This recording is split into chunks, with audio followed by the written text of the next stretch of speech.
नमस्कार, मैं हूं सत्यपाल और आप देख रहे हैं CWB हिंदी न्यूज। मौसम अपडेट। हरियाणा, एनसीआर, दिल्ली में कई जगह बरसात। जानिए आगे कैसे रहने वाला है मौसम का हाल। पिछले 10 दिनों से हरियाणा और एनसीआर, दिल्ली में मौसम शुष्क बना हुआ है। केवल 1 से 2 स्थानों पर हल्की बूंदाबांदी और बिखराव वाली बारिश देखने को मिली है, जिस कारण तापमान में बढ़ोतरी हो रही है, साथ ही फसलों को भी नुकसान हो रहा है। हरियाणा के दक्षिणी हिस्सों में मंगलवार को बिखराव वाली बारिश देखने को मिली है। मंगलवार को गुरुग्राम, फरीदाबाद, पलवल, सोना, तावड़ू, रेवाड़ी, कुंड, कोसली, महेंद्रगढ़ में अटेली, सीमा, नांगल, सिरोही, डहीना, बाछोद, बलाना, खातोद, निजामपुर के आसपास, चरखी दादरी, भिवानी, झज्जर, मेवात, रोहतक, हिसार, जींद और एनसीआर, दिल्ली आदि में हल्की बिखराव वाली बारिश देखने को मिली है। अभी आने वाले 2 से 3 दिनों यानी 31 अगस्त से लेकर यानी आज से लेकर 3 सितंबर के दौरान हरियाणा के दक्षिणी हिस्सों और उत्तरी जिलों में कुछ अन्य स्थानों पर इसी प्रकार की हल्की बूंदाबांदी या बिखराव वाली बारिश और साथ में तेज गति से हवाएं चलने की संभावनाएं बन रही हैं। हरियाणा पुलिस में 7000 कांस्टेबल की नियुक्ति पर हाईकोर्ट ने फिर लगाई रोक। पंजाब एंड हरियाणा हाईकोर्ट ने हरियाणा पुलिस में चयनित पुरुष व महिला कांस्टेबल को नियुक्ति देने पर 9 सितंबर तक रोक जारी रखी है। इनकी संख्या करीब 7000 है। मंगलवार को इस मामले में बहस न होने के चलते कोर्ट ने सुनवाई स्थगित कर दी। अब सबसे पहले कोर्ट यह देखेगा कि भर्ती में नॉर्मलाइजेशन परसेंटाइल जैसा मेथड अपनाना क्या उचित है, उम्मीदवारों को किस स्टेज पर इस बात की जानकारी दी गई, मेथड किस तरह लागू किया गया और क्या यह सही था। कोर्ट ने आयोग को अगली सुनवाई पर ऐसे कुछ उम्मीदवारों के अंक कम या ज्यादा होने पर जवाब देने को कहा है जो एक ही शिफ्ट के थे और समान सवाल ठीक थे। हाईकोर्ट ने आदेश हरियाणा पुलिस में कांस्टेबल की भर्ती में नॉर्मलाइजेशन परसेंटाइल मेथड व अन्य मेथड के माध्यम से मेरिट सूची बनाने को चुनौती देने वाली याचिका पर सुनवाई करते हुए दिया है। महिला कांस्टेबल की भर्ती में कभी भी यह नहीं बताया गया कि कौन सा मेथड मेरिट बनाने के लिए अपनाया जाएगा। महेंद्रगढ़ पहुंचे राज्य चुनाव आयुक्त धनपत सिंह, बोले वार्ड वाइज आरक्षण की सूची मिलते ही होगी पंचायत चुनाव की घोषणा। हरियाणा के महेंद्रगढ़ में राज्य चुनाव आयुक्त धनपत सिंह पहुंचे। यहां रेस्ट हाउस में उन्होंने अधिकारियों की मीटिंग ली। राज्य चुनाव आयुक्त धनपत सिंह ने कहा कि हरियाणा में पंचायती राज संस्थाओं के चुनाव की घोषणा कभी भी हो सकती है। जल्द ही बैकवर्ड कमीशन की रिपोर्ट मिलने वाली है और उसके बाद सरकार की ओर से वार्ड वाइज आरक्षण की सूची मिलते ही चुनाव की घोषणा कर दी जाएगी। उन्होंने कहा कि राज्य में पर्याप्त मात्रा में ईवीएम मौजूद है। जरूरत के अनुसार अन्य राज्यों से ईवीएम मंगवाई जा चुकी है। राज्य में फिलहाल 75,000 ईवीएम मौजूद हैं। इन सभी की फर्स्ट लेवल चेकिंग हो चुकी है। उन्होंने बताया कि राज्य में पहले जिला परिषद व पंचायत समिति के चुनाव होंगे। इसके 2 दिन बाद पंच व सरपंच के चुनाव होंगे। इसी के अनुसार शेड्यूल जारी किया जाएगा। इस बार सभी बूथों के लिए मतदान की सीक्रेसी बनाए रखने के लिए वोटिंग कंपार्टमेंट बनवाकर भेजे जाएंगे जो फोल्डेबल हैं। चुनाव के बाद उन्हें जिला में ही सुरक्षित रखा जाएगा ताकि अगले चुनाव में फिर से उन्हीं का प्रयोग किया जा सके। 1,80,000 रुपए से कमाए वाले परिवार के हर सदस्य को जन्मदिन पर मिलेगी यह सुविधा। जानिए हरियाणा सरकार की योजना। हरियाणा के मुख्यमंत्री मनोहर लाल ने कहा कि हर परिवार के सिर पर छत देना हमारा पहला लक्ष्य है। हाउसिंग फॉर ऑल विभाग जल्द से जल्द इस काम को पूरा करे। उन्होंने कहा कि विभाग शहर अनुसार सूची तैयार करेगी कहाँ कितने मकानों की आवश्यकता है। उसके अनुसार फिर जमीन खरीद की प्रक्रिया आरंभ कर दी जाएगी। उन्होंने घोषणाओं को जल्द से जल्द पूरा करने के लिए भी निर्देश जारी किए हैं। इस दौरान स्कूल शिक्षा विभाग, उच्च शिक्षा विभाग और कौशल विकास एवं औद्योगिक प्रशिक्षण विभाग को स्कूल, कॉलेज, ITI में छात्रों को परिवहन की सुविधा उपलब्ध करवाने के लिए निर्देश जारी किए हैं। मुख्यमंत्री ने स्कूल शिक्षा विभाग के अतिरिक्त मुख्य सचिव को विशेष तौर पर मॉडल संस्कृति स्कूलों की संख्या को बढ़ाने के निर्देश जारी कर दिए हैं। उन्होंने कहा कि यह कार्य तेजी से किया जाना चाहिए। मुख्यमंत्री मनोहर लाल ने कहा कि 1,80,000 रुपए या उससे कमाए वर्ग के परिवार के सदस्यों का फ्री मेडिकल चेकअप करवाया जाए। जिस महीने में परिवार के जिस भी सदस्य का जन्मदिन हो उसी महीने उसका मेडिकल चेकअप किया जाए। यह प्रक्रिया साल भर चलती रहेगी और इससे सभी पात्र परिवारों के सदस्य कवर हो जाएंगे। मुख्यमंत्री ने स्वास्थ्य विभाग को यह योजना जल्द से जल्द शुरू करने के निर्देश जारी कर दिए हैं। राव इंद्रजीत सिंह के लिए खतरे की घंटी। बीजेपी संसदीय बोर्ड में शामिल डॉक्टर सुधा यादव बोली, पार्टी ने चाहा तो लोकसभा चुनाव लड़ने के लिए पूरी तरह से तैयार है। साल 1999 के लोकसभा चुनाव में भारी मतों से जीत हासिल करने वाली पूर्व सांसद डॉक्टर सुधा यादव के लिए इस बार लोकसभा चुनाव के मैदान में उतरना तय माना जा रहा है। गत 2 लोकसभा चुनाव में भाजपा की टिकट से वंचित रह चुकी डॉक्टर सुधा यादव अब भाजपा की केंद्रीय चुनाव समिति और संसदीय बोर्ड की सदस्य है। एक तरह से अब वह टिकट मांगने वालों की जगह टिकट तय करने वाली टीम में शामिल हो चुकी है। ऐसे में उनके लिए इस बार अहिरवाल क्षेत्र के गुरुग्राम या फिर भिवानी महेंद्रगढ़ सीट से मैदान में उतरने के पूरे आसार हैं। इस बात के संकेत दे दिए हैं कि वह एक बार फिर से संसद भवन की ओर कदम रखने के लिए पूरी तरह से तैयार हैं। एक सवाल के जवाब में उन्होंने कहा कि अगर पार्टी मौका देती है तो वो चुनाव लड़ने के लिए पूरी तरह से तैयार हैं। उनके चुनाव लड़ने या फिर नहीं लड़ने का निर्णय पार्टी को लेना है। इस बार वे गुरुग्राम या भिवानी महेंद्रगढ़ से चुनाव लड़ने के लिए पूरी तरह से तैयार नजर आ रही हैं।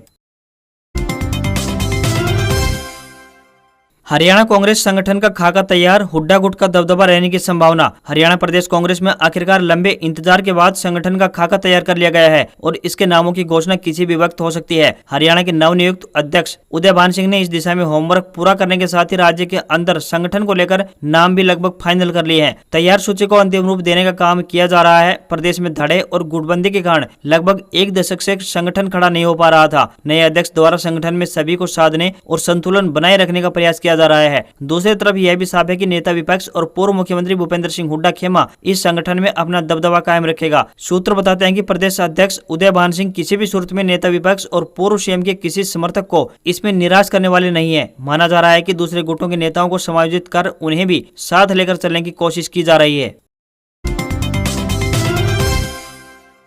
खुशखबरी, नौकरी के साथ इग्नू से पढ़ाई कर सकेंगे अग्निवीर, रिटायरमेंट पर मिलेगी degree. Indira Gandhi national open university यानी इग्नू ने अग्निवीरों की भविष्य की सहूलियत को देखते हुए बड़ा फैसला लिया है। इग्नू ने अग्निवीरों को बीए व बीकॉम आदि कोर्स करवाने की तैयारी शुरू कर दी है ताकि रिटायरमेंट के बाद वह डिग्री उनके काम आ सके और उनको रोजगार मिलने व शिक्षा के पथ पर अग्रसर होने में मदद मिल सके। इग्नू की ओर से अग्निवीरों को पढ़ाई पेपर से लेकर डिग्री उपलब्ध करवाने में पूरा सहयोग दिया जाएगा। इस बारे में शिक्षा मंत्रालय से भी अनुमति मिल चुकी है। इग्नू द्वारा नई शिक्षा नीति के तहत यह कदम उठाया गया है।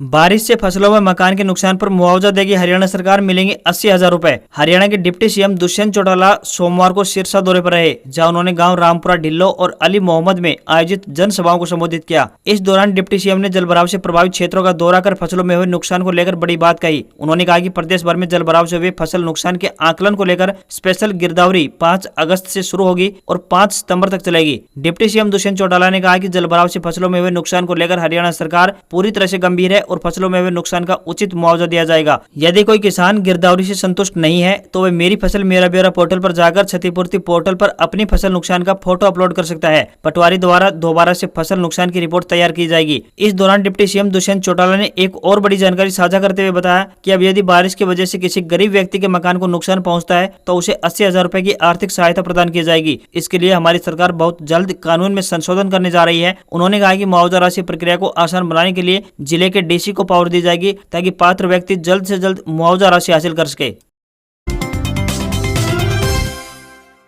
1 सितंबर से बदल जाएंगे ये नियम, कहीं आपकी जेब पर पड़ेगा असर तो कहीं होगा फायदा। अब अगस्त का महीना खत्म होने वाला है, फिर सितंबर का महीना शुरू हो जाएगा। बता दें कि सितंबर के महीने से पहले आपको पहले से ज्यादा टोल टैक्स देना होगा। इसके अलावा भी सितंबर महीने से कुछ नियमों में बदलाव होने वाला है। 1 सितंबर के बाद से पंजाब नेशनल बैंक के ऐसे ग्राहक अपने अकाउंट को मैनेज नहीं कर पाएंगे जिन्होंने अभी तक केवाईसी नहीं करवाई है। पिछले काफी दिनों से पंजाब नेशनल बैंक ने ग्राहकों से केवाईसी अपडेट करने के लिए कह रहा है। केवाईसी करवाने की आखिरी तारीख 31 अगस्त यानी आज है। अब ग्राहकों के पास महज आज का दिन शेष है। वहीं 1 सितंबर से आपके बीमा पॉलिसी का प्रीमियम भी कम हो जाएगा। अब इंश्योरेंस कमीशन पर एजेंट को 30 से 35% के बजाय केवल 20% ही कमीशन के रूप में मिलेगा। वहीं 1 सितंबर से पंजाब के बिजली उपभोक्ताओं को भी बड़ी राहत मिलने वाली है। पंजाब सरकार की तरफ से सभी घरेलू उपभोक्ताओं को अब हर महीने 300 यूनिट फ्री बिजली दी जाएगी। आम आदमी पार्टी की तरफ से चुनाव के दौरान फ्री बिजली का वादा किया गया था। अब सरकार इस वादे को 1 सितंबर यानी कल से पूरा करने वाली है। हर महीने की पहली तारीख को पेट्रोलियम कंपनियां रसोई गैस की कीमतों में बदलाव करती हैं। ऐसे में हो सकता है कि रसोई गैस की कीमतों में इजाफा हो जाए।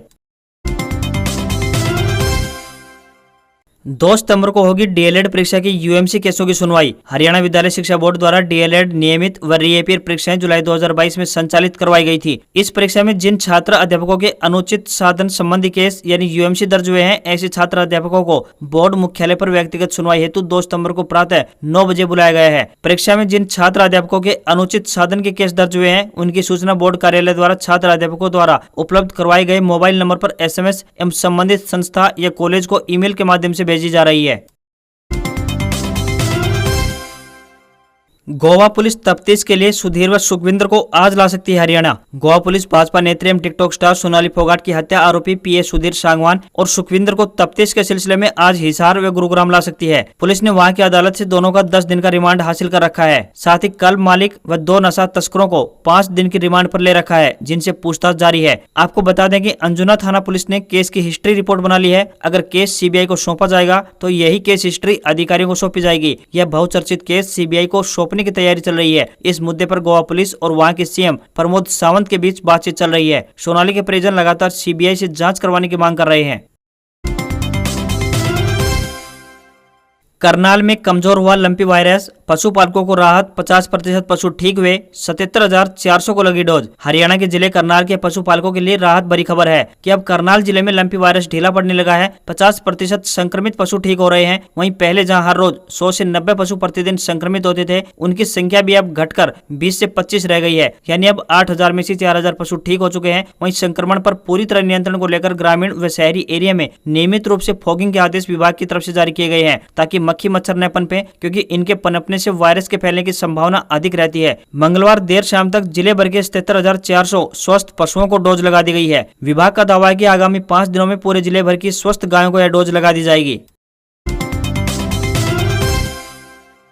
अन्ना की सीएम केजरीवाल को पहली चिट्ठी, लिखा, आपकी शराब नीति से दुखी हूं, आपकी कथनी और करनी में फर्क। दिल्ली के सीएम अरविंद केजरीवाल की नई शराब नीति पर अन्ना हजारे ने नाराजगी जताई है। उन्होंने केजरीवाल को संबोधित करते हुए लिखा, कई दिनों से दिल्ली सरकार की शराब नीति को लेकर जो खबरें आ रही हैं, उनसे मैं दुखी हूं। हमें महाराष्ट्र की तरह शराब नीति की उम्मीद थी, लेकिन आपने ऐसा नहीं किया। अन्ना ने आगे लिखा कि लोग सत्ता के लिए पैसे और पैसे के लिए सत्ता के घेरे में फंस गए हैं। यह उस पार्टी के अनुरूप नहीं है जो एक बड़े आंदोलन से उभरी है। आपने अपनी पुस्तक स्वराज में बड़ी बड़ी बातें लिखी थी, लेकिन आपके आचरण पर उसका असर नहीं दिख रहा है। आपके मुख्यमंत्री बनने के बाद पहली बार मैं आपको पत्र लिख रहा हूं। अन्ना हजारे ने कहा कि आपकी सरकार लोगों का जीवन बर्बाद कर रही है। महिलाओं को प्रभावित करने वाली शराब नीति बनाई गई है। आपकी कथनी और करनी में फर्क है। आपकी पार्टी भी बाकी पार्टियों के रास्ते पर चलने लगी है। यह बहुत ही दुख की बात है। अरविंद केजरीवाल को पुराने दिन याद दिलाते हुए अन्ना हजारे ने कहा कि आप हमारे गाँव रालेगढ़ सिद्धि आए थे। यहाँ आपने शराब, बीड़ी, सिगरेट आदि पर रोक की प्रशंसा की थी। तब आपसे बहुत उम्मीद थी, लेकिन राजनीति में जाकर मुख्यमंत्री बनने के बाद आप आदर्श विचारधारा को भूल गए हैं।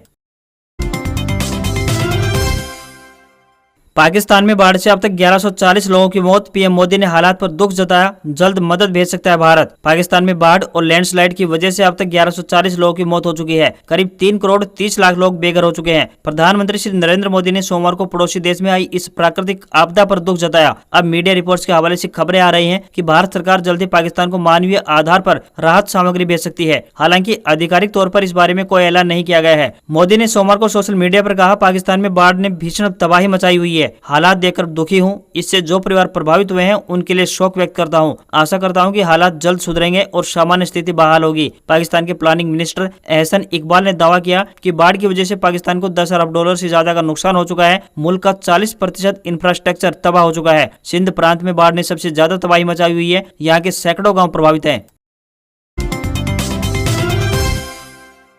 शेयर बाजार में 2022 की दूसरी बड़ी तेजी। सेंसेक्स 1560 अंक चढ़कर 59,530 पर बंद, तो वहीं निफ्टी 430 अंक उछला। बैंकिंग शेयर्स में बढ़त। भारतीय शेयर बाजार में दूसरे कारोबारी दिन साल 2022 की दूसरी सबसे बड़ी तेजी देखने को मिली है। सेंसेक्स 1560 अंक बढ़कर 59,530 अंक पर बंद हुआ। निफ्टी भी 430 अंक की छलांग लगाकर 17,750 के स्तर पर बंद हुआ। सेंसेक्स के सभी 30 शेयरों में तेजी दिखाई दी। इस साल 15 फरवरी को पहली बार सबसे बड़ी तेजी देखने को मिली थी। तब सेंसेक्स में 1736 अंक, तो वहीं निफ्टी में 510 अंक की बढ़त दिखाई दी। दुनिया के अमीरों की लिस्ट में तीसरे स्थान पर पहुंचे गौतम अडानी के सभी कंपनियों के शेयर में तेजी देखने को मिली है। चलते चलते बताते चलें कि 31 अगस्त यानी आज गणेश चतुर्थी पर गणेश जी की स्थापना और पूजा के लिए दिन भर में कुल 5 शुभ मुहूर्त रहेंगे। सुबह 11:20 से दोपहर 1:20 तक का समय सबसे अच्छा माना गया है, क्योंकि इस वक्त मध्याह्न काल रहेगा जिसमें गणेश जी का जन्म हुआ था। वैसे भी इस बार गणेश चतुर्थी पर 300 साल बाद ग्रहों की शुभ स्थिति बन रही है और लंबोदर योग भी है। आज खबरों में बस इतना ही। देखते रहिए CWB हिंदी न्यूज। नमस्कार।